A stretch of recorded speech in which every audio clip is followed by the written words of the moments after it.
pembahasan hari ini itu bukan ke hak atas tanah, tapi kepada benda tidak bergerak lain, seperti saya akan bahas mengenai hak pengabdian pekarangan ya. Jadi hak pengabdian pekarangan, lalu SHM SRS, sertifikat hak milik satuan rumah susun ya, atau hak milik atas satuan rumah susun. Lalu juga kita akan bahas sertifikat kepemilikan bangunan gedung ya, SKBG. Jadi SHM SRS atau HM SRS dan SKBG ini diaturnya di dalam Undang-Undang Rumah Susun ya, di tahun nomor 20 tahun 2011 yang kemudian direvisi di dalam Undang-Undang Cipta Kerja. Lalu terakhir itu kita membahas SBKBG ya, jadi surat bukti kepemilikan bangunan gedung. Nah, SBKBG ini muncul karena asas pemisahan horizontal kan yang kita kenal dan kita adopsi dari hukum adat, di mana pemilik tanah dan pemilik bangunan itu kan bisa berbeda. Sehingga pemilik bangunan itu juga perlu ditegaskan gitu ya. Jadi semacam surat bukti kepemilikan bangunan gedung. Nah, ini diatur dalam Undang-Undang Bangunan Gedung dan peraturan pelaksanaannya. Setelah Undang-Undang Cipta Kerja, baru sebetulnya SBKBG ini diatur secara lebih rinci ya. Sebelumnya bukannya nggak ada ya, sebelumnya sudah ada. Pengaturan mengenai SBKBG ini sebetulnya sudah ada sebelum perubahan peraturan-peraturan setelah sebelum Undang-Undang Cipta Kerja itu sudah ada. Tapi setelah Undang-Undang Cipta Kerja lalu kemudian diterbitkan peraturan pelaksanaannya ya, disitulah mereka kemudian pemerintah ya mengatur secara lebih rinci. Nah, ini bagus, positif, karena itu penting sih. Jangan sampai ada instrumen hukum tapi yang diatur ya, tapi tidak pernah berjalan. Sebetulnya tuh dijalankan apa enggak tuh nggak ada yang tahu gitu ya, nggak jelas. Tapi sampai hari ini saya juga belum pernah lihat sih SBKBG, saya belum pernah lihat. Mungkin karena masih baru juga. Saya juga belum pernah lihat SKBG. SKBG sih memang mungkin belum ada rumah susunnya yang bisa diterbitkan SKBG. Nanti kita akan lihat lah. Nah, jadi alasan kenapa saya nggak membahas hak atas tanah, karena nanti kalian juga akan belajar hukum agraria yang akan membahas itu ya, secara lebih mendalam daripada pembahasan hukum properti di sini. Jadi saya pikir daripada membahas apa yang akan dibahas di hukum agraria, mending saya bahas hal-hal yang belum tentu dan kemungkinan besar memang tidak dibahas di dalam hukum agraria. Yaitu tadi yang seperti saya bicara, hak pengabdian pekarangan, HMSRS. HMSRS apalagi kan mata kuliah hukum kondominium dan perumahan dihilangkan ya. Jadi saya nggak tahu tuh masalah rumah susun akan diatur di mana itu. Jadi kelihatannya sih memang lebih baik saya bahas di sini ya, karena itu berkaitan dengan hak kebendaan juga. Lalu SKBG sama tuh, SHM SRS SKBG itu bisa dibilang saudara lah. Nah, lalu yang terakhir tadi soal SBKBG ya. Saya langsung share. Nah, kita mulai dengan pengabdian pekarangan dulu. Nah, pengabdian pekarangan ini sebetulnya sangat menarik ya. Kalau buat saya sendiri sih sangat menarik. Terutama kenapa sih menarik? Karena ini pengaturan yang penting sebetulnya. Yang sayangnya karena Undang-Undang Pokok Agraria ini dianggap kan tidak berlaku hak pengabdian pekarangan. Kan kalau kalian ya bagi yang sudah dan bagi yang belum ya, di dalam Undang-Undang Pokok Agraria itu kan ada bagian mengingat dan pencabutan peraturan-peraturan sebelumnya ya. Jadi dia mencabut buku 2 Kitab Undang-Undang Hukum Perdata yang mengenai benda yang sepanjang itu berkaitan dengan bumi, air, dan kekayaan alam. Jadi memang ditafsirkan semua benda tidak bergerak yang diatur dalam KUH Perdata kan dicabut melalui Undang-Undang Pokok Agraria supaya tidak berlaku lagi dualisme kan. Yang berlaku adalah unifikasi hukum Indonesia yang berlaku, bukan hukum perdata Belanda yang berkaitan dengan tanah. Nah, hak pengabdian pekarangan ini kan berkaitan dengan pekarangan ya, berkaitan dengan tanah juga artinya. Dan ini sebetulnya berkaitan juga dengan tetangga, hukum tetangga. Jadi bagaimana kita hidup bertetangga, yaitu ada hukumnya antara yang rumah satu dengan rumah yang lain, atau antara pekarangan satu dengan pekarangan yang lain ya, pemilik dan penghuni pekarangan satu, pekarangan lain. Itu kan kita selalu bertanya-tanya sebagai orang hukum, ini aturannya di mana sih? Nah, sebetulnya ada di KUH Perdata tuh ada diatur. Hukum tetangga ada, hak pengabdian pekarangan ada. Nah, tapi sayang memang karena Undang-Undang Pokok Agraria dicabut. Tapi tidak ada gantinya sampai hari ini gitu.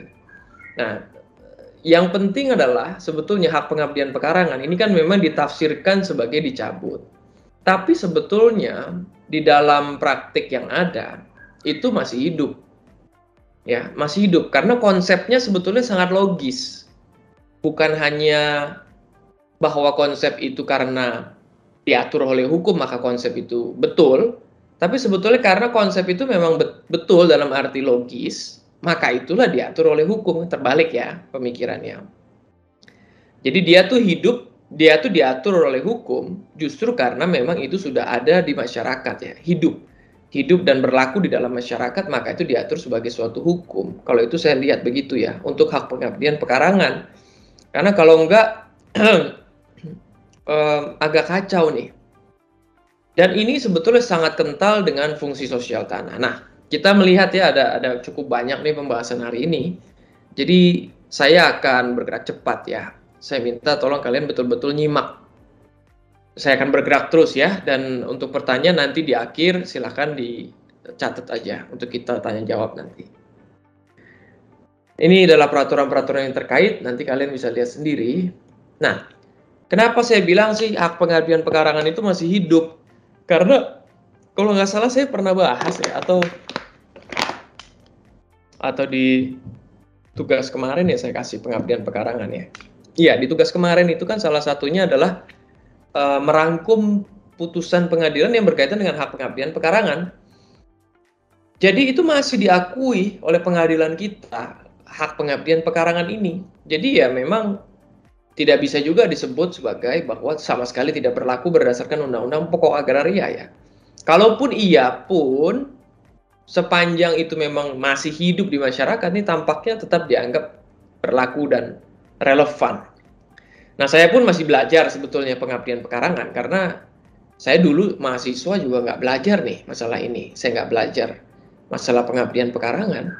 Saya nggak tahu nanti kalian akan belajar nggak ya di Fakultas Hukum ya. Kalau saya sih dulu nggak nih. Jadi hal ini juga hal baru buat saya.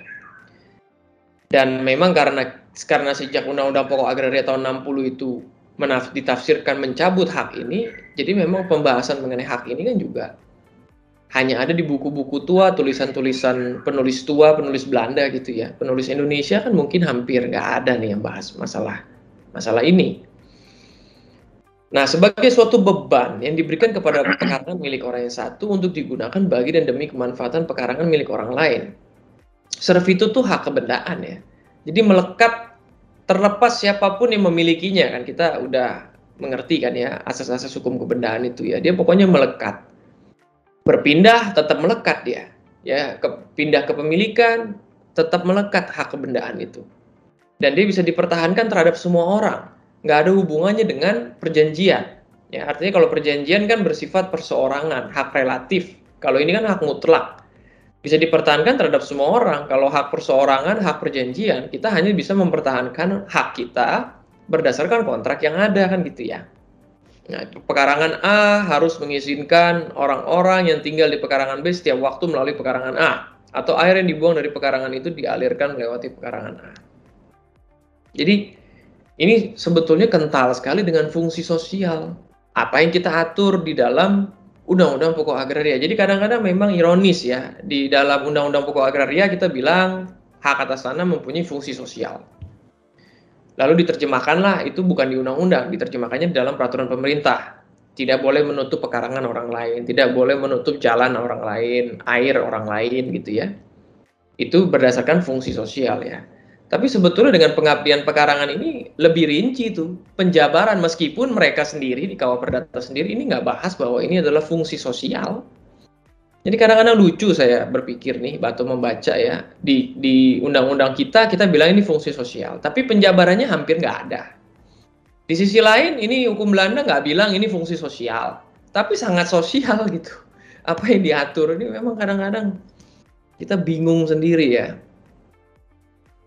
Nah, apa sih pembagiannya ini ya? Jadi ada yang berlangsung terus, ada yang tidak berlangsung terus, ada yang tampak, ada yang tidak tampak. Berlangsung terus, penggunanya berlangsung terus, atau dapat berlangsung terus, tanpa memerlukan perbuatan manusia. Maksud intinya tidak memerlukan, nggak ada relevansinya atau nggak ada bahwa perbuatan itu baru penggunaan yang berlangsung terus itu baru terjadi ketika manusia campur tangan gitu. Hak atas pemandangan keluar, hak mengalirkan air, hak atas selokan. Nah ini kan menarik sebetulnya, hak atas selokan gitu. Sekarang kan kita bertanya, ini selokan di perumahan kita tuh punya siapa? Sebetulnya haknya siapa itu? God gitu misalnya ya. Nah kita akan mungkin dengan mudah bilang, oh itu hak pemerintah daerah misalnya. Tapi apa betul pemerintah daerah? Apa yang membuktikan bahwa itu pemerintah daerah yang punya misalnya? Nah ini memang harusnya secara hukum iya. Nah tapi apakah betul pemerintah daerah memaintain, memelihara, menjaga? Mungkin kan enggak juga. Atau kalaupun dilakukan tidak dengan tepat gitu ya. Pengabdian pekarangan tidak berlangsung terus. Nah ini yang memerlukan perbuatan manusia, seperti hak melintasi pekarangan. Ya, yang melintasi pekarangan kan pasti orang ya. Hak mengambil air, ya mungkin ada sumber air di tempat tertentu, diambil lah itu ya. Hak mengembalakan ternak. Ya, ini pekarangan-pekarangan, boleh nggak kita bawa ternak ke pekarangan orang? Kan tuh pertanyaan tuh. Ya, kita bawa domba, sapi misalnya ya, makan rumput di pekarangan orang itu melawan hukum nggak?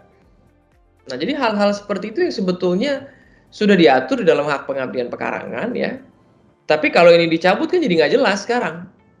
Dan kalau orang yang tidak memahami ini kemudian akan bilang, loh Anda masuk pekarangan orang tanpa izin gitu. Padahal dia cuma menggembalakan ternak misalnya. Ada yang tampak, ada yang tidak tampak. Ya, ada yang tampak secara fisik seperti pintu, jendela, pipa air. Tidak tampak secara fisik, tidak terlihat seperti larangan membangun di atas pekarangan. Larangan membangun lebih tinggi dari ketinggian tertentu.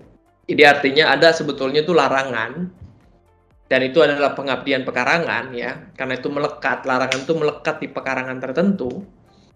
Tapi ya tidak terlihat kan apakah ada apa tidak gitu sebetulnya larangan itu. Bagaimana pengabdian pekarangan dapat dilakukan?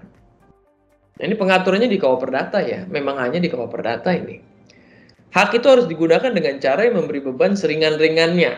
Nah, artinya ya memang beban yang diberikan kepada pekarangan itu ya sebisa mungkin seringan-ringannya gitu ya, hanya untuk kegunaan tertentu, maksud tertentu.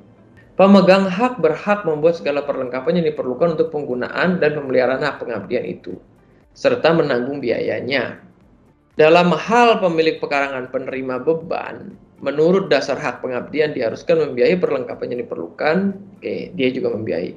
Maka ia sewaktu-waktu berhak membebaskan diri dengan jalan menyerahkan kepada pemilik pekarangan bagian dari pekarangannya yang benar-benar diperlukan guna memungkinkan penggunaan hak tersebut. Ya ini masalah bagian mana yang harus diberikan beban ya, ada nggak yang harus diberikan beban, kalaupun iya apakah seluruhnya atau sebagian, sehingga mereka bisa mengadakan perhitungan-perhitungan dan kesepakatan ya.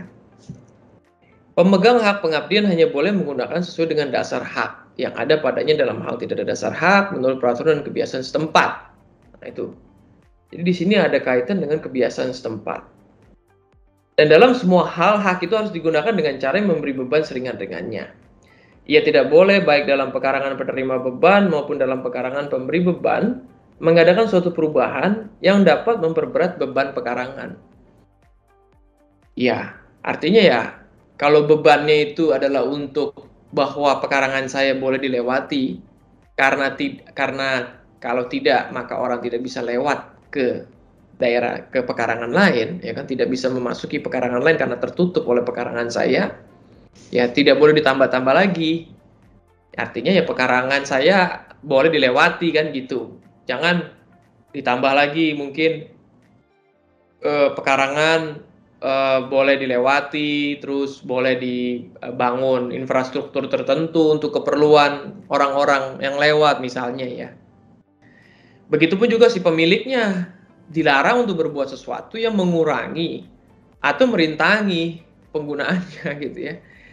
Jadi sama kan, jadi kalau pekarangan ini boleh untuk dilewati orang karena menutup jalan orang, nggak berarti terus saya boleh tutup gitu loh. Ya nggak boleh. Itu justru larangannya. Nah ini kan di sini sangat sangat sosial ya fungsinya.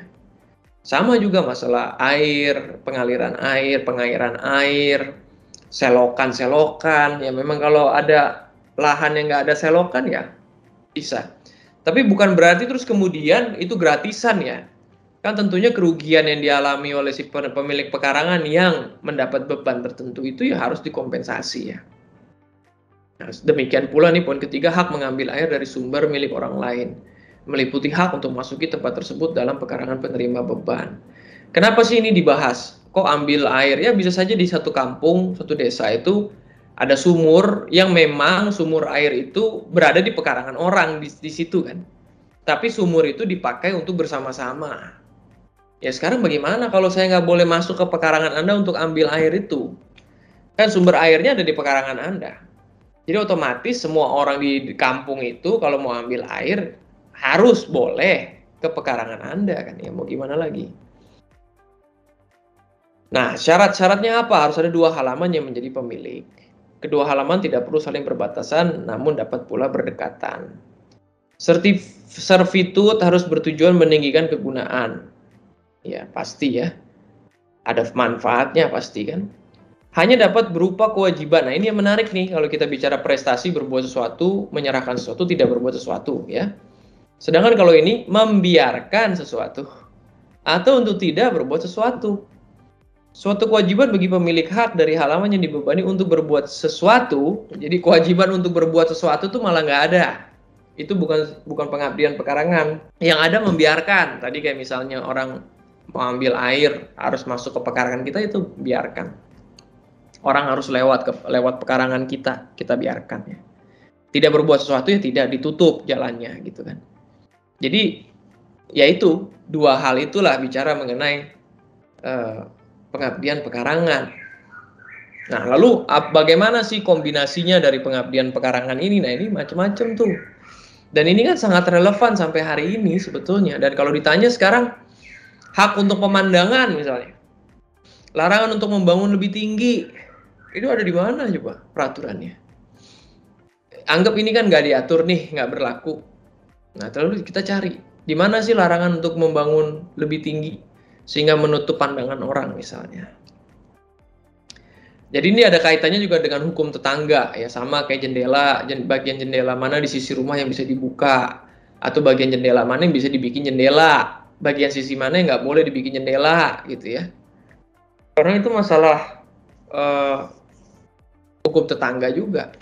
Dan ada bagian-bagian yang mungkin pemandangan-pemandangan tertentu yang penting kalau Anda membangun tinggi-tinggi di depan pekarangan saya, apapun itu, atau Anda menanam pohon-pohon yang tinggi-tinggi sehingga saya tidak bisa lagi melihat pemandangan di arah tertentu, itu pun bisa dianggap sebagai melanggar hak pengabdian pekarangan itu. Jadi kan ini sangat sosial gitu ya. Dan kita kalau ini kita tidak ada kan, kita pikir kan boleh-boleh saja kan. Emang apa salahnya saya menanam pohon tinggi-tinggi yang tidak mengganggu pekarangan orang? Artinya saya menanamnya di pekarangan saya tinggi-tinggi. Nah, tapi dengan menanam pohon tinggi-tinggi itu kan menutup, mengurung kan, bisa dibilang mengurung pihak tertentu. Nah ini kan kita tidak punya logika itu ya.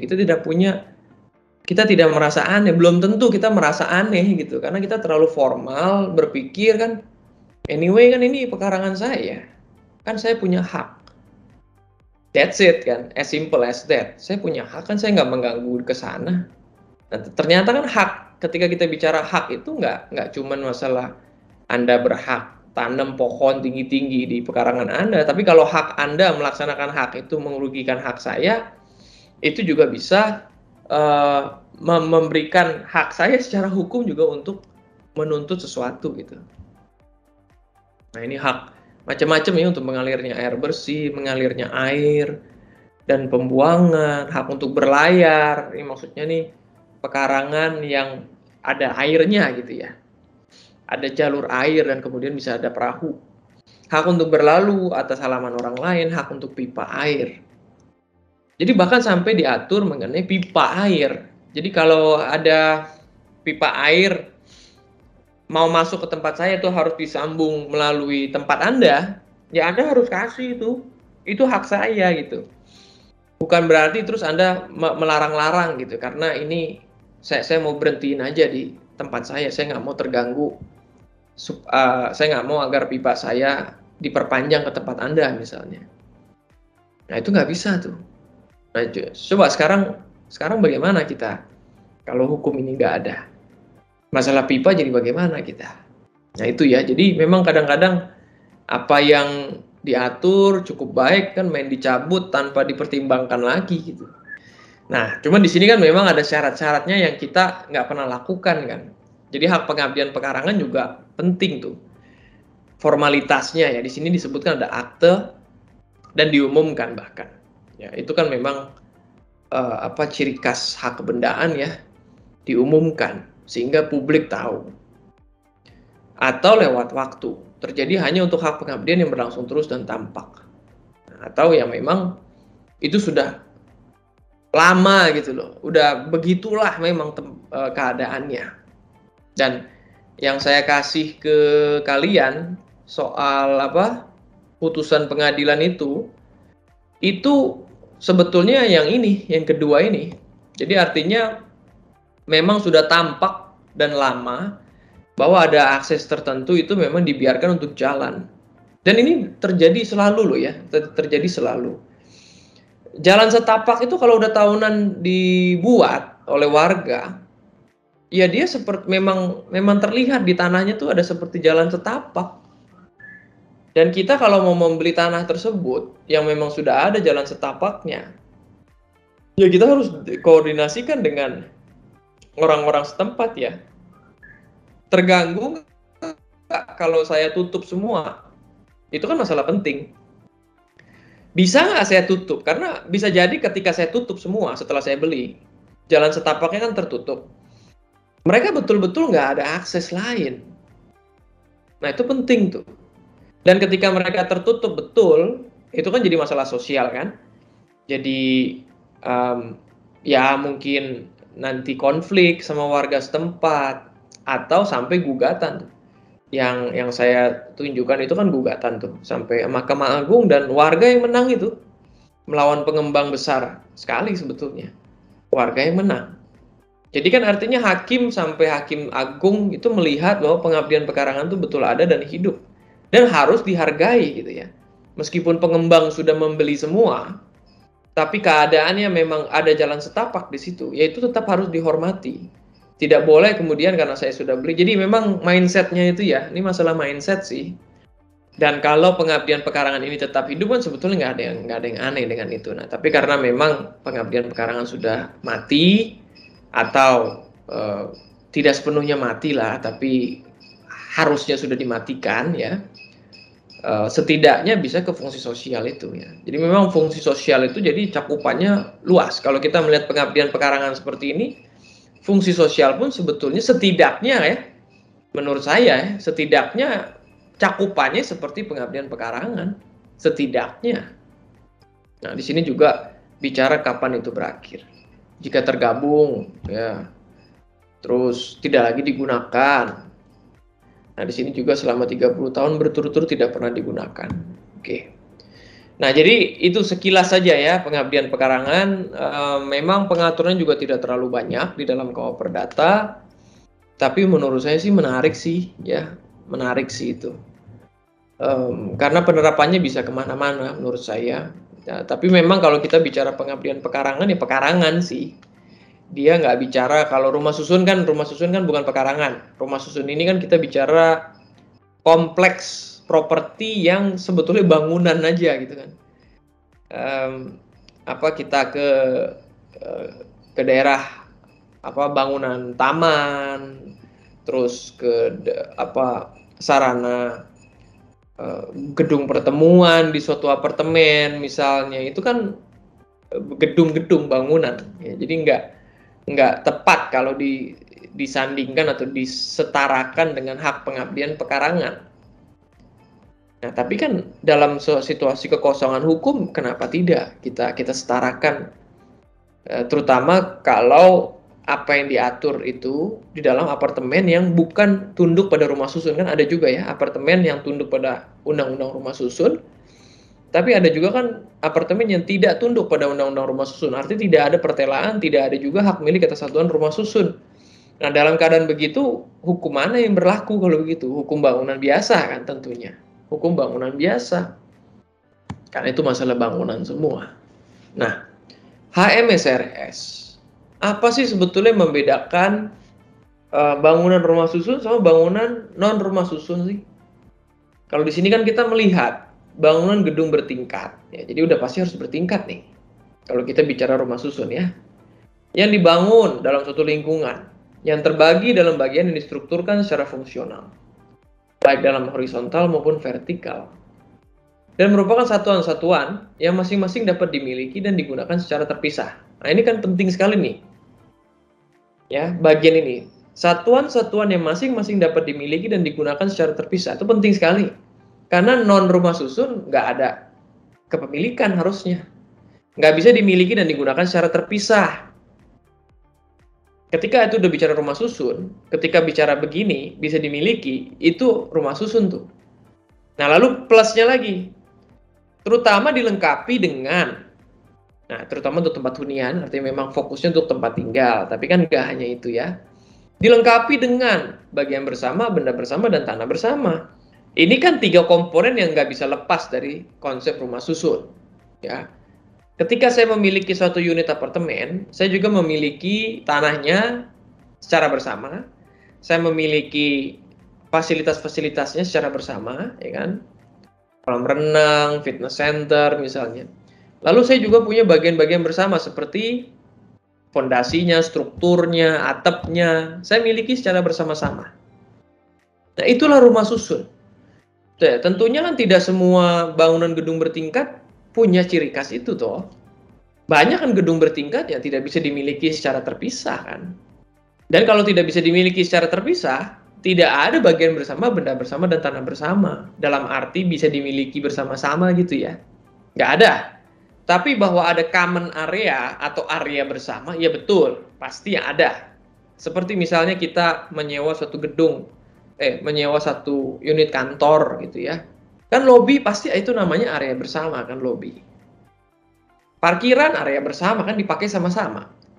Lobby, toilet mungkin, lalu parking center. Itu kan bisa dibilang sebagai area bersama ya. Tapi ketika masuk unit kantor kan tuh area terpisah. Tapi ini kita nggak ngomong ini sebagai rumah susun karena unit kantor itu bukan dimiliki. Jadi area bersama itu juga bukan milik Anda juga. Nah, lain kalau kita bicara rumah susun. Rumah susun kan apartemen, unit apartemen itu dimiliki. Saya itu milik saya. Nah, area lobby, area parkir, area fasilitas itu area bersama juga. Tapi istilah yang dipakai kan bagian bersama, benda bersama. Dan itu yang saya miliki juga secara bersama-sama dengan pemilik-pemilik yang lain. Jadi konsepnya berbeda nih. Jadi sederhananya ya begitu sebetulnya. Bangunan rusun sama bangunan non rumah susun ya. Rumah susun bisa dimiliki, non rumah susun tidak dimiliki. Bukan berarti tidak dimiliki, sama sekali nggak dimiliki ya. Cuman tidak dimiliki secara retail. Ya retail kalau misalnya satu-satu gitu dimiliki ya. Dan tidak ada pertelaan, juga otomatis tidak ada sertifikat hak milik atas satuan rumah susun. Kalau kita bicara apartemen, bukti kepemilikannya adalah hak milik atas satuan rumah susun. Sertifikat hak milik atas satuan rumah susun. Kalau ini bangunan non rumah susun, Ya bukti kepemilikannya sertifikat tanah saja. Sertifikat hak milik, sertifikat hak guna bangunan, sertifikat hak pakai, kan begitu. Sama seperti kayak kita punya rumah. Kita punya sertifikat hak milik. Nggak ada kan bangunannya hak milik kita Satuan Rumah Susun terhadap rumah kita, atau nggak ada. Nah, tapi seharusnya makanya itulah makanya nanti kita bicara mengenai SBKBG. Jadi ada kepemilikan tanah, ada kepemilikan bangunan. Nah, jadi seharusnya ke depan nanti setelah Undang-Undang Cipta Kerja ini, ketika kita mempunyai rumah, maka kita mempunyai sertifikat hak milik. Itu kan berkenaan dengan tanahnya. Berkenaan dengan rumahnya, kita mempunyai surat bukti kepemilikan bangunan gedung itu, SBKBG tadi ya. Surat bukti kepemilikan bangunan gedung. Jadi kita punya 2 sertifikat nanti, atau 2 dokumen lah, yang menunjukkan bahwa saya memiliki tanah dan saya memiliki bangunan. Karena bisa jadi saya memiliki tanah tapi saya tidak memiliki bangunan. Nah, sarusun itu apa? Unit rumah susun yang tujuan utamanya digunakan secara terpisah dengan fungsi utama sebagai tempat hunian dan mempunyai sarana penghubung ke jalan umum. Maksudnya ya sarusun itu nggak bisa stand alone gitu, nggak ada koridor ya. Kalau kita punya apartemen kan pasti ada koridornya kan, koridor menuju lift. Koridor itu ya milik bersama, balik lagi sama, bukan milik Anda. Yang Anda miliki itu ya area unit apartemen Anda itu yang Anda miliki. Tapi ketika Anda keluar itu kan udah area bersama. Lalu hak kepemilikannya adalah hak milik atas satuan rumah susun yang bersifat perseorangan yang terpisah dengan hak bersama atas bagian bersama, benda bersama, dan tanah bersama. Jadi maksudnya terpisah kenapa? Karena kepemilikan unit apartemen atau satuan rumah susun itu ya 100%. Kepemilikannya 100%. Sedangkan area bersama tadi, bagian bersama, benda bersama, tanah bersama kan dimiliki bersama-sama dengan yang lain. Totalnya juga 100%, tapi milik kita, porsi kita kan pasti cuma sekian persen dari 100%. Anggaplah misalnya ada 100 pemilik di situ. Dengan asumsi bahwa luasnya sama. Luas apartemennya sama. Sehingga satu pemilik itu kan 1/100 jadinya kan. Hak kalau dia punya satu apartemen dan di situ ada 100 apartemen. Jadi porsi hak bersama dia 1/100. Jadi dari 100% hak bersama kita cuma punya 1%. Nah, begitu kurang lebih cara menghitungnya. Nah, terhadap unit apartemen kita memiliki 100%. Tapi terhadap hak bersama kita punya 1% tadi. Karena kita 1 dari 100 pemilik yang lain. Jadi masih ada 99 yang lain kan. Dan itu harus dibagi secara proporsional. Nah, itu jadi cara melihatnya tuh seperti itu ya. Sederhananya itu ya begitu. Tapi hitung-hitungannya kan nanti jarang yang 1% lah. Kebanyakan kalau individu biasa sih 0, gitu ya. 0, sekian persen. Mungkin sama kalau kita menjadi pemegang saham perusahaan publik di pasar modal situ, perusahaan terbuka, perusahaan publik yang tercatat, kan rame-rame juga. Ya, kita memiliki bersama-sama dengan masyarakat yang lain dan pemegang saham yang lain. Sehingga ya mungkin porsi kepemilikan kita ya di bawah dari 1%. Nah, jadi kalau bicara rumah susun, 3 bagian komponen atau 3 istilah ini tidak bisa terpisah ya. Pasti itu berkaitan. Tapi nanti ketika kita bicara SKBG, tanah bersamanya hilang. Komponen tanah bersamanya itu hilang.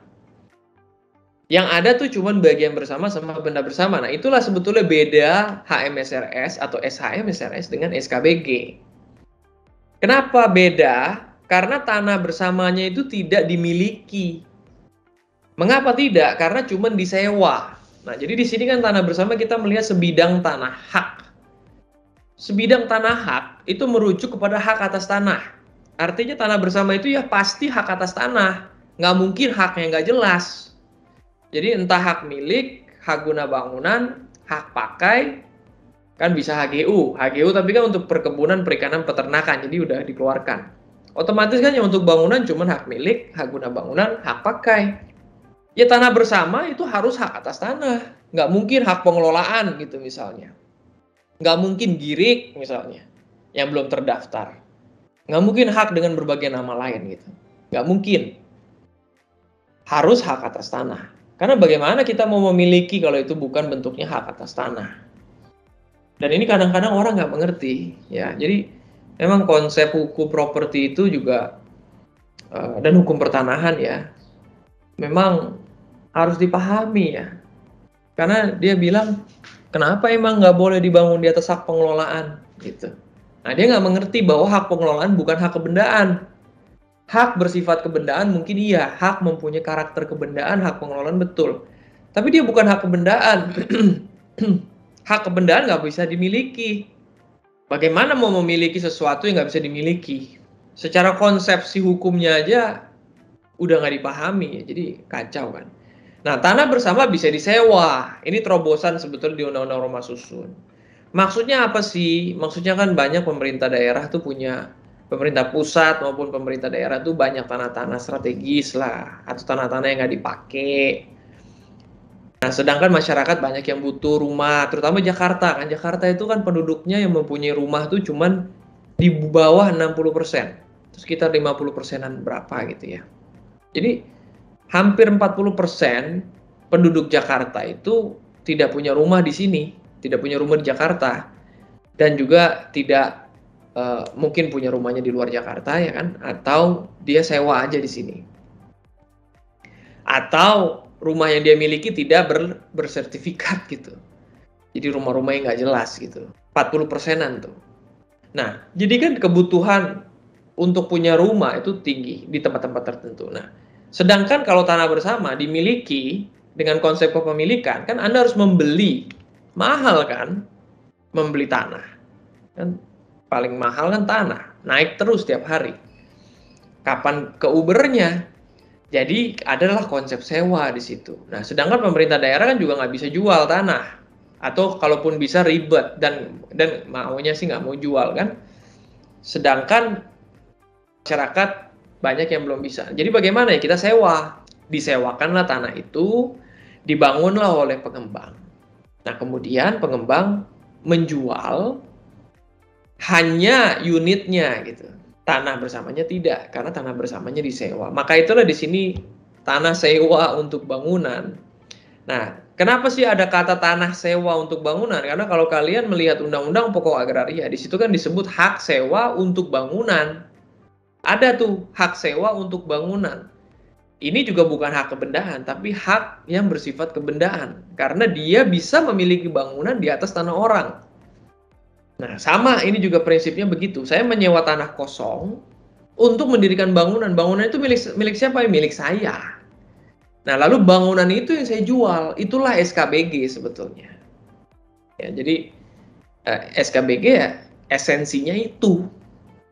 Ya, kalau saya mau ceritakan AMSRS sama SKBG ya bedanya di situ. Kalau SKBG tanahnya nggak masuk, bukan komponen yang bisa dimiliki kan, jadi komponen sewa. Jadi apa yang bisa dimiliki? Yang bisa dimiliki bagian bersama, benda bersama, dan unit apartemen. Jadi unit apartemen tetap nanti dia akan dapat, dan hak bersamanya cuman B dan C. A-nya nggak dapat ya, karena pada akhirnya nanti bangunan itu harus dibalikin kepada si pemegang tanah bersama. Sayangnya masih nggak jelas juga sampai hari ini nanti apa yang terjadi setelah sewa menyewanya habis atau menjelang akan habis. Apakah Pemda wajib memperpanjang? Lalu kalau iya, berapa biayanya? Apalagi kalau pengembang sudah tidak lagi di situ, dia harus sewa kepada siapa? Seingat saya itu masih juga belum diatur secara lebih detail ya di dalam peraturan perundang-undangan. Itu salah satu isu yang harus diatur. Siapa yang bisa pegang HMSRS? Nah, ini juga ada di Undang-Undang Cipta Kerja. Ya, pasal 67 ini yang ada di Undang-Undang Cipta Kerja. Karena HMSRS kan mau diberikan kepada orang asing. Jadi di sini di C itu kan udah jelas orang asing yang mempunyai izin. Jadi HMSRS itu apa? Tanda bukti kepemilikan atas satuan rumah susun. Jadi bukti bahwa kita memiliki unit apartemen atau satuan rumah susunnya HMSRS ini. Atas hak rusun di atas tanah HM, hak guna bangunan atau hak pakai di atas tanah negara, HGB atau hak pakai di atas tanah HPL diterbitkan SHM Sarusun. Nah, ini kalau kalian membaca Sarusun di atas tanah hak milik, hak guna bangunan atau hak pakai, kan jelas ya. Tapi ketika disebut di atas tanah negara, lalu di atas tanah hak pengelolaan, ini kan jadi bingung. Ya ini masalah konsep hukum pertanahan ya. Bagaimana level-level hak atas tanah itu bisa dibuat multi level sebetulnya sampai akhirnya HMSRS gitu ya lahir. Tapi kita nggak bisa bahas di sinilah. Lalu juga sebagai tanda bukti. Nah ini SKBG nih. SKBG itu apa? Sebagai tanda bukti kepemilikan atas rusun di atas barang milik negara atau daerah berupa tanah atau tanah wakaf dengan cara sewa. Ya, diterbitkan SKBG seharusnya. Jadi SKBG intinya tanahnya nggak bisa dimiliki Anda ya. Kan melalui sewa kan. Otomatis kalau sewa kan bukan pemilikan kan. Nah, bisa di atas tanah negara, tanah barang milik negara atau daerah, bisa juga tanah wakaf gitu. Bisa juga kan tanah ini diwakafkan untuk kepentingan masyarakat berpenghasilan rendah. Sehingga kemudian si nazir itu yang memegang tanah wakaf itu punya hak untuk membuat perjanjian sewa di mana pengembang kemudian menjual bangunan tersebut. Yang terbit bukan HMSRS ya, tapi SKBG Sarusun. Nah, cuman memang ini kalian akan bingung lagi. Karena ketika kita bicara HMSRS kan kita udah jelas bicaranya konsepnya kepemilikan. Yang non kepemilikan tanah itu SKBG. Nah, tapi pemerintah karena memang kebelet untuk memberikan apartemen kepada warga negara asing, dia bilang begini, HMSRS yang terbit di atas hak guna bangunan nih, hak guna bangunan, boleh dimiliki oleh WNA, tapi tanah bersamanya tidak masuk gitu. Jadi kan jadi kayak menghancurkan struktur konsep dari HMSRS itu sendiri kan. Di satu sisi undang-undang mengatur HMSRS itu kepemilikan termasuk tanah bersama. Untuk WNA tanah bersamanya yang HGB nggak masuk gitu. Terus bagaimana yang hak pakai? Masuk, karena hak pakai boleh untuk WNA ya. Hak guna bangunan nggak masuk kan, jadi ya pengaturannya ya, tapi ya nggak tahu lah, memang begitulah keadaannya ya. Itulah yang diatur saat ini untuk WNA. Jadi saya jelaskan HMSRS itu kepemilikan, tapi ada pengecualiannya untuk WNA ya. Nah, SKBG itu jelas tanah bersama tidak dimiliki. Makanya dia menggunakan terminologi SKBG. Nah, kenapa WNA nggak dimasukin sih ke SKBG? Karena SKBG untuk MBR. Sedangkan WNA kan mana bisa WNA MBR dikasih rumah di sini. Yang mau ngapain? Orang MBR di Indonesia aja banyak belum punya rumah, apalagi kok ngapain kita ngurusin WNA kan? Jadi dia nggak bisa masuk ke SKBG. Nah, jadi apa sih HMSRS? Isinya itu salinan buku tanah surat ukur. Tuh ada tanah bersama, bagian bersama. Bagian bersama salah nih. Itu salah. Nggak ada bagian bersama ukurannya. Typo karena cepet-cepet peraturan pemerintah harus terbit 3 bulan. Waktu Undang-Undang Cipta Kerja nggak dibaca bener. Gambar denah pertelaan. Nah, ini yang penting. Kalau kita punya sertifikat tanah biasa, kita kan paling cuma punya surat ukur kan.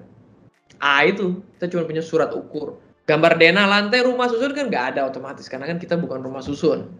Kalau pertelaan juga nggak ada. Nah, jadi ini bedanya sertifikat biasa sama sertifikat hak milik satuan rumah susun. Sertifikat hak milik satuan rumah susun pasti ada pertelaan. Nah, pertelaan itu maksudnya bagaimana sih? Ya nilai perbandingan proporsional yang tadi saya bilang itu. 1/100, 1% kan? Ya sudah itu. Jadi nanti akan ditulis NPP 1% gitu. Nah, ketika NPP 1% artinya saham saya atau hak saya terhadap bagian bersama, benda bersama, dan tanah bersama itu 1%. Tapi kalau bicara unit saya, itu 100%. Ya. Seharusnya dapat dijadikan jaminan hak tanggungan. Tuh. Ya, jadi ini kan hak kebendaan bisa dibilang. Bukan hak atas tanah, tapi hak kebendaan. Bisa ditempel hak tanggungan. Nah, kenapa bisa ditempel hak tanggungan sih? Kan hak tanggungan buat tanah. Kok tiba-tiba HMSRS bisa ditempel hak tanggungan? Ya karena ada tanah bersama tadi. Meskipun dia 1% memiliki tanah bersama, dia tetap memiliki tanah bersama 1%. Jadi ada komponen tanah. Nah, jadi membingungkan kan ketika kita bicara orang asing tadi, komponen tanahnya nggak ada hak guna bangunan. Jadi jaminannya bagaimana? Bisa dijaminkan apa itu HGB-nya si orang asing itu? Fidusia kan otomatis. Kalaupun mau dijaminkan ya. Karena kalau hak tanggungan udah nggak match, tanah bersamanya Anda nggak punya gitu. Nah ini akan bingung nih BPN sama PPAT ini nanti. Orang asing sama WNI ini bagaimana nanti?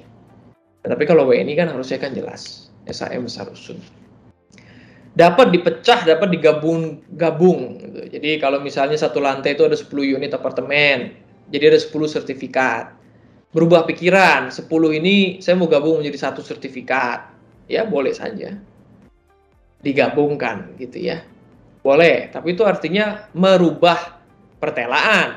Nah, di sini merubah akte pemisahan, ya. Nah, itu juga salah satu karakteristik rumah susun sama non rumah susun. Akte pemisahan itu menjadi dasar penerbitan HMSRS. Jadi BPN itu menerbitkan hak milik atas satuan rumah susun itu karena adanya akte pemisahan yang melampirkan pertelaan. Kalau tidak ada akte pemisahan, dia nggak bakalan terbitkan tuh. Nah, sertifikat kepemilikan bangunan gedung. Ini tadi kita sudah bahas ya. Jadi, itu adalah bukti kepemilikan atas rusun di atas barang milik negara atau daerah. Nah, barang milik negara atau daerah di sini disebut berupa tanah. Nah, kenapa? Karena yang disebut BMN atau BMD itu kan macam-macam. Ya, benda bergerak maupun benda tidak bergerak. Barang, buku, kantor, alat-alat kantor, meja dan lain-lain itu kan aset juga, barang milik negara atau daerah juga, tapi kan itu bergerak. Nah, yang bergerak ini kan nggak ada relevansinya dengan SKBG, karena SKBG kan bicara masalah rumah susun toh, sehingga ini harus bicara yang tidak bergerak. Yang tidak bergerak apa kan tanah. Jadi di sini makanya disebut barang milik negara berupa tanah. Nah, lalu bagaimana nih berlakunya? Ini juga menjadi isu. Di sini tidak dicatat jangka waktunya berapa, tapi jangka waktunya 60 tahun ya. Jadi maksimal itu sewa menyewa bisa dilakukan 60 tahun. Dan itu sebetulnya pengecualian dari peraturan yang berlaku sebelumnya ya. Karena sebelumnya itu peraturan pemerintah ya atau peraturan menteri. Untuk barang milik negara atau daerah itu hanya boleh disewa selama 5 tahun gitu. Tapi dikecualikan nih di Undang-Undang Rumah Susun 60 tahun. Ya karena kalau nggak 60 tahun ya bagaimana? Nah, 60 tahun itu juga mengikuti kurang lebih sih ya menurut pemahaman saya itu mengikuti umur bangunan 50 tahun. Jadi 60 tahun sudah dilebihkan 10 tahun. Ya. Jadi SKBG otomatis tidak bisa lebih dari jangka waktu sewa. Nah, ini yang kemudian kan jadi pertanyaan. Lalu setelah 60 tahun apa yang terjadi? Nah, kalau kita bicara HMSRS, HMSRS itu kan mengikuti alas hak di bawahnya. Jadi kalau HMSRS terbit di atas hak guna bangunan, hak guna bangunan itu kan jangka waktunya 30 tahun, dapat diperpanjang 20 tahun, lalu dapat diperbarui selama 30 tahun. Jadi kan 80 tahun. Lalu setelah diperbarui dia muter lagi kan, dapat diperpanjang lagi, lalu dapat diperbarui lagi, terus saja muter siklusnya kan sebetulnya nggak ada habisnya. Sehingga memang untuk apartemen, rumah susun ya bisa berlaku sampai terus-terusan selama gedungnya itu masih layak fungsi, masih layak huni. Kan berapa banyak gedung-gedung tua di luar negeri terutama ya di Eropa, termasuk di Indonesia kan juga ada gedung yang umurnya udah 100 tahun tapi kan masih dapat dipakai dengan baik gitu ya, dijaga, dirawat, mungkin direstorasi dan lain-lain lah. Tapi kalau kita bicara HMSRS, hukum tanahnya sudah cukup jelas, bisa diperpanjang, bisa diperbarui. Bagaimana dengan SKBG nih? Ini perjanjian soalnya, perjanjian sewa, dan yang pegang kan pemerintah pusat atau pemerintah daerah itu. Apakah pasti akan diperpanjang sewanya? Lalu kalaupun iya, berapa lama, berapa banyak yang harus dibayar. Nah, ini yang akan menarik sebetulnya, karena ini kan masalah MBR. Tapi saya lihat kok kayaknya masih kurang diatur ya, dari dulu udah lama nggak diatur-atur, dari 2011 kan, akhirnya diatur di 2021. Itu udah 10 tahun kemudian, tapi juga kelihatannya masih nanggung juga nih pengaturannya. Kita lihat ya, ada nggak. Nah, jadi ini SKBG. Wah, ini udah ada contohnya nih, saya baru lihat ini. Nggak tahu ini. Ini saya dibantu sama asisten saya nih di kantor. Saya nggak tahu dia dapat dari mana itu gambar tuh. Jadi kalau kita lihat di poin D di sini, pertelaan mengenai besarnya bagian hak atas bagian bersama dan benda bersama. Jadi kalian lihat tidak ada tanah bersama di situ. Ya, A bicara bangunan gedung, B bicara perjanjian sewa. Nah, itu dasar kenapa gedung itu bisa berdiri di tanah itu kan. Lalu C denah, D bagian bersama, benda bersama. Jadi nanti tetap ada NPP, nilai perbandingan proporsional. Tadi kalau ada 100 pemilik, saya punya satu, ya artinya 1/100. Tapi 1/100 dari bagian bersama dan benda bersama. Tanah bersamanya tidak, ya kan, karena sewa menyewa. Ini soal pengalihan, saya juga nggak akan bahas, ya. Ini juga ada isu-isu tersendiri masalah ini, masalah pengalihan. Intinya bisa dialihkan lah, baik HMSRS maupun sertifikat kepemilikan bangunan gedung. Nah, cuman karena SKBG ini kan berbeda sama HMSRS, ya. SKBG ini kan untuk MBR, masyarakat berpenghasilan rendah. Jadi otomatis kan pasti rumah susun yang dibangun untuk MBR ini kan rumah susun yang bersubsidi, rumah susun yang murah. Otomatis ya harus diawasi kan, tidak bisa mereka itu setelah mendapat subsidi dan fasilitasi menjual beli dengan tanpa pengawasan. Karena kalau ini dijual beli kan ya kelar aja udah, nanti yang punya unit itu malah orang kaya akhirnya. Ini juga menjadi masalah kan di Indonesia itu, banyak yang sudah mendapat fasilitas kemudian menjual keluar dari situ. Lalu dia bikin lagi tempat kumuh baru gitu ya. Jadi udah dikasih fasilitas, dikasih harga murah, mereka beli, tapi kemudian dijual lalu pindah lagi ke tempat yang jelek gitu ya. Sehingga ada kampung kumuh yang baru. Itu juga terjadi itu. Jadi pengawasan ini kan menjadi penting. Kalau enggak, nanti nggak akan ada fungsinya, nggak akan ada manfaatnya. SKBG karena tidak ada tanah, maka bisa dibebankan fidusia. Nah, kenapa kok fidusia? Kenapa nggak yang lain? Nah, tadi hak tanggungan kita udah bicara itu kan komponennya tanah, ada tanah bersama. Nah, fidusia itu kan tidak ada komponen tanah. Kok bangunan bisa di fidusia? Karena SKBG ini kan di fidusia nih di sini dibilang. Nah, fidusia itu memang bisa untuk bangunan. Jadi kalau kita melihat Undang-Undang Jaminan Fidusia, itu kan disebut penjaminan bangunan yang tidak meliputi tanah, itu bisa dibebankan jaminan fidusia. Maka itu seharusnya SKBG di sini, karena tidak ada komponen tanah yang melekat. Dia kan cuma bangunannya tok ya. Jadi dia cuma unitnya, lalu bagian bersama, benda bersama. Tanah bersamanya kan enggak. Jadi bisa dibebankan dengan fidusia. Nah, saya nggak pernah lihat sih fidusia dari SKBG itu bagaimana. Kan SKBG-nya aja belum ada. Nah, saya juga belum melihat fidusia terhadap bangunan. Itu bisa intinya ya, tapi saya belum pernah lihat sih. Itu akan menarik nanti bagaimana terutama eksekusinya dan lain-lain ya. Jaminan fidusia mengeksekusi bangunan gedung. Nah, ini kan biasanya kalau kenapa kok ada fidusia di bangunan gedung? Ya bisa juga kan terjadi ada dua orang bekerja sama, satu pemilik tanah, satu yang akan membangun dan akan memasarkan gedung itu, di mana dia butuh pembiayaan kan, si pihak yang membangun ini dia butuh pembiayaan.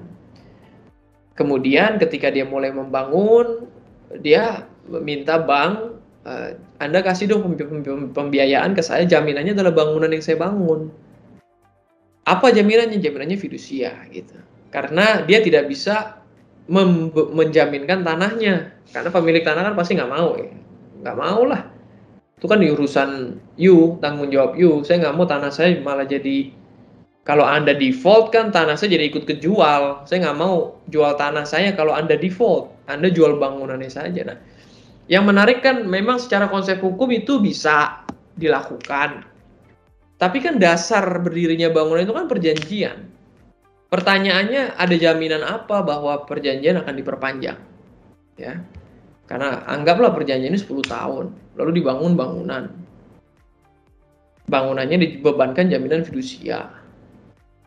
Lalu default yang ngutang.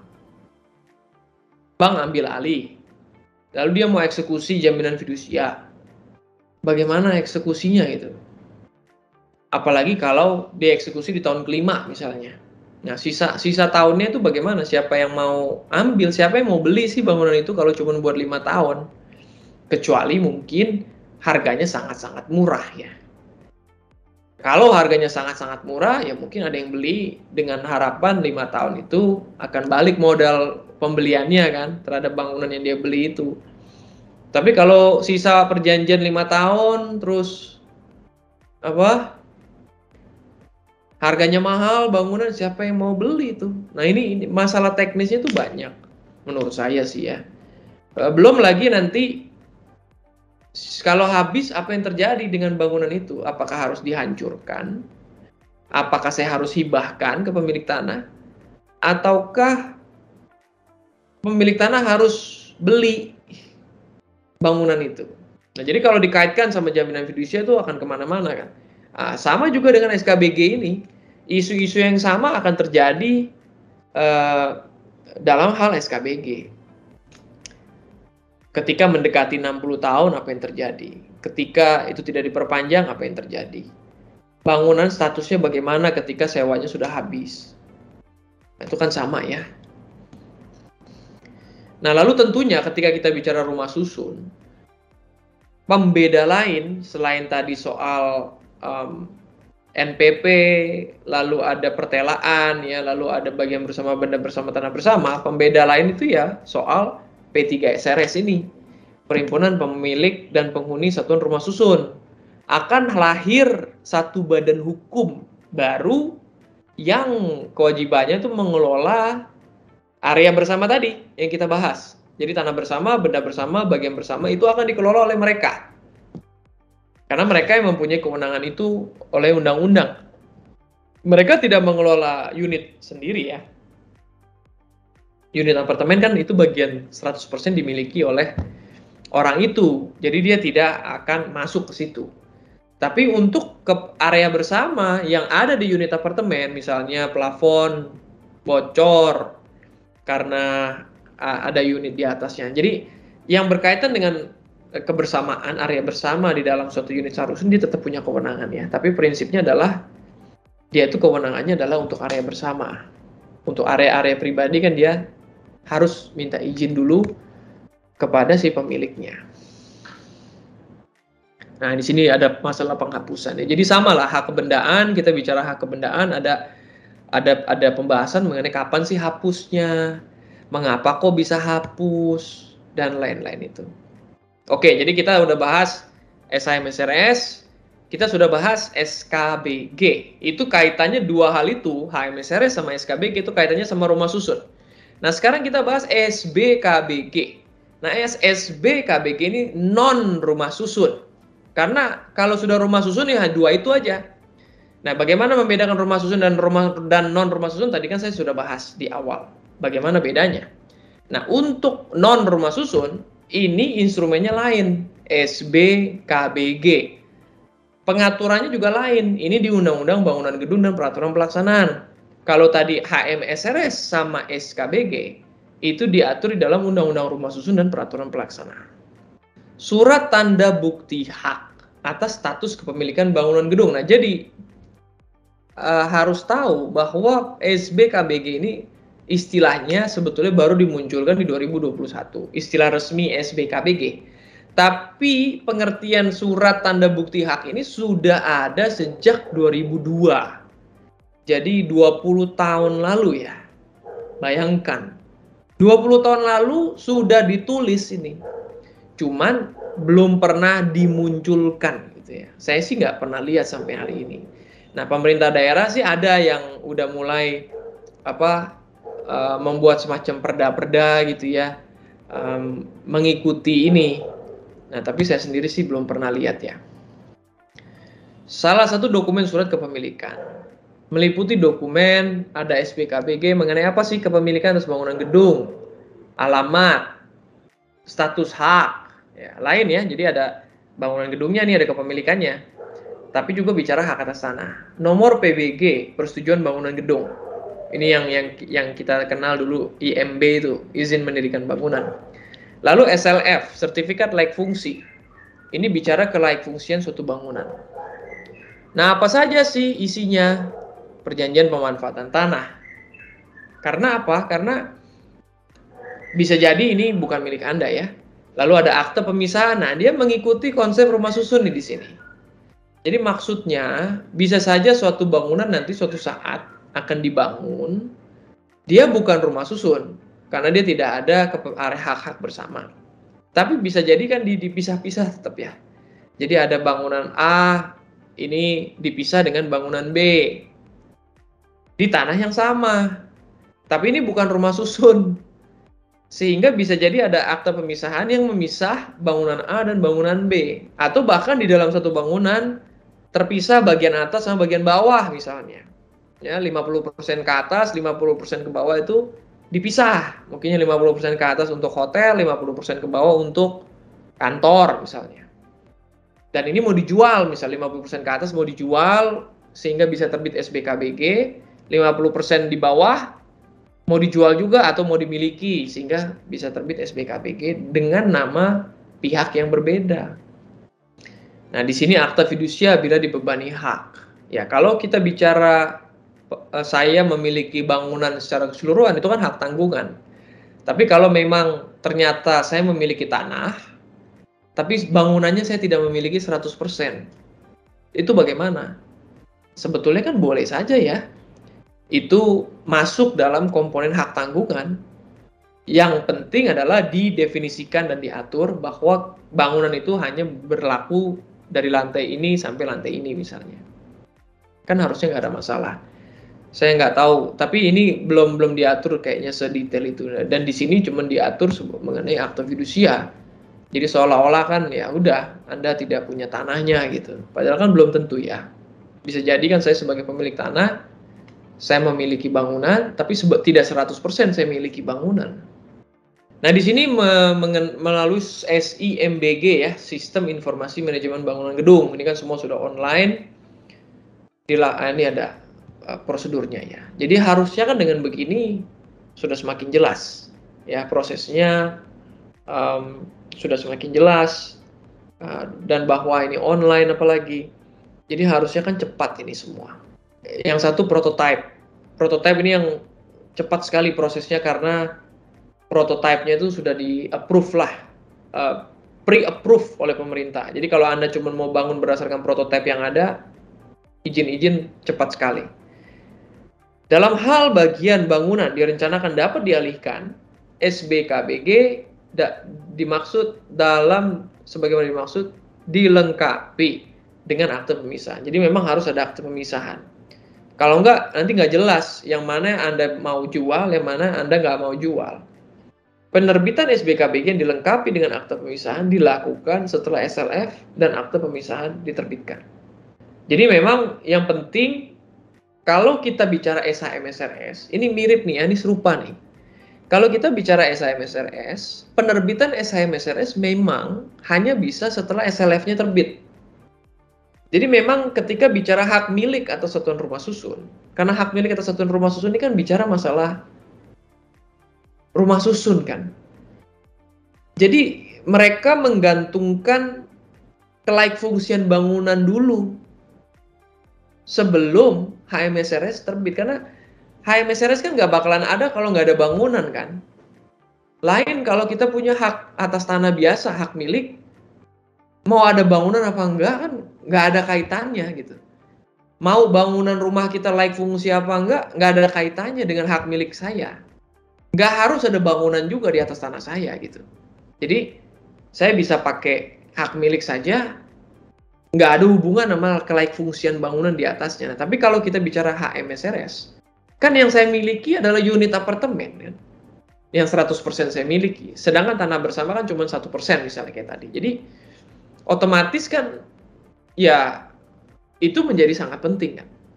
Kelayak fungsian keberadaan bangunan tuh menjadi sangat penting. Jadi nggak mungkin HMSRS bisa terbit sebelum bangunannya ada.